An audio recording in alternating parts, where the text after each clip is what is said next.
రాసింది. దొండకాయ 5 రూపాయలు అయినప్పుడు రైతు బజార్లో పెట్టించచ్చుగా, 10 రూపాయలకి అమ్మించచ్చుగా. 10 రూపాయలకి అమ్మితే ఆడికి 5 రూపాయలు ఇస్తాను, నువ్వు 10 రూపాయలు అంటారని చెప్పి ఆగుతున్నారు. ఇక్కడ ఒక ఆల్టర్నేటివ్ ప్రత్యామ్నాయ మార్గం అంటే సామాన్యుడికి సంబంధించి ఇప్పుడే ఏం చేయక్కర్లేదని ప్రభుత్వానికి ఉంది. ధరలు నియంత్రణ ఇవన్నీ లాస్ట్ ఇయర్ చూసుకుంటే చాలు అనేటటువంటి. మరి అవన్నీ ఇక్కడ జనాలకు తెలియజేసే పని ఆటోమేటిక్ గా ప్రతిపక్షం చేస్తుంటుంది.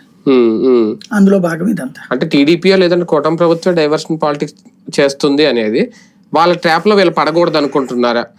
ఒక లిక్కర్ స్కామ్ గురించో ఇప్పుడు జరుగుతున్న అరెస్టుల గురించో వీటి గురించి మాట్లాడుతున్నారు కానీ ఆ స్థాయిలో పోరాటాలు అయితే కనిపించట్లేదు. ఎప్పుడు సూపర్ 6, సూపర్ 7, ఇంకా ఉచిత బస్సు ఎప్పుడు ఇస్తారు, ఈ పథకాల గురించే తప్ప వేరే ఏం మాట్లాడరా అనేది. అంటే చంద్రబాబు నాయుడు మీద కేసులు పెట్టినప్పుడు ఏం పోరాడారని?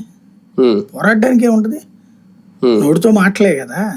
అంత మించి ఏమన్నా దిగ్బంధించారా, జగన్ ఇంటి మీదకి వెళ్ళారా, లేకపోతే ఇంకోటి చేశారా? అయ్యి కమ్యూనిస్టుల టైంలో అదే కమ్యూనిస్టులు అయితే పోరాటాలు, ధర్నాలు, రాస్తారోకోలు ఇట్లాంటివి ఉంటాయి.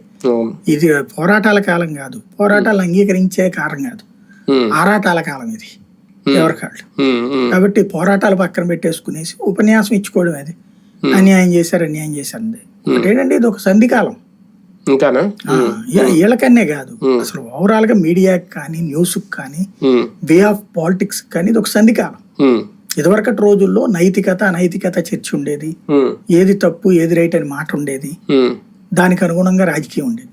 ఇప్పుడు ఎంత అధర్మంగా ప్రవర్తిస్తే అంత గొప్పగా, ఎంత అన్యాయంగా ప్రవర్తిస్తే అంత న్యాయంగా జరుగుతున్న రోజులు. ఆటోమేటిక్ గా దీని ఇంపాక్ట్ జనం మీద ఉంటది కదా. అంటే సార్ ఒకటి మీరు ఓవరాల్ గా గమనిస్తే అవుట్ సర్కిల్లో జగన్ గారి మీద ఒక మూకుమ్మడి దాడి జరుగుతుంది, చాలా ఒత్తిడి చేస్తుంది ప్రభుత్వం అనేది కనిపిస్తుంది. అంటే ఈ అరెస్టులు కానీ, అధికారుల అరెస్ట్ కానీ ఇదంతా, అలాగే పార్టీలో నాయకులు బయటకు రావడం కానీ, విజయసాయి రెడ్డి గారు రివర్స్ అవ్వడం కానీ ఇవన్నీ చూస్తూ ఉంటాయి. కానీ జగన్మోహన్ రెడ్డి గారు మాత్రం నా మీద ఏ ప్రెజర్ లేదు, ఏమీ లేదు, నేను చాలా ఫ్రీగా ఉన్నాను, మీరు బస్సు ఎప్పుడు ఇస్తారు, ఫ్రీ బస్సు, సూపర్ 6 ఎప్పుడు అమలు చేస్తారు, అమౌంట్ ఎప్పుడు ఇస్తారు, ఇవే తప్ప దీని గురించి లేకపోవడం. అంటే నేనేం ఒత్తిడి ఫీల్ అవ్వట్లేదనా, అవన్నీ నేనేం బేర్ చేయను, అవన్నీ నాకు అనవసరం అని ఆయన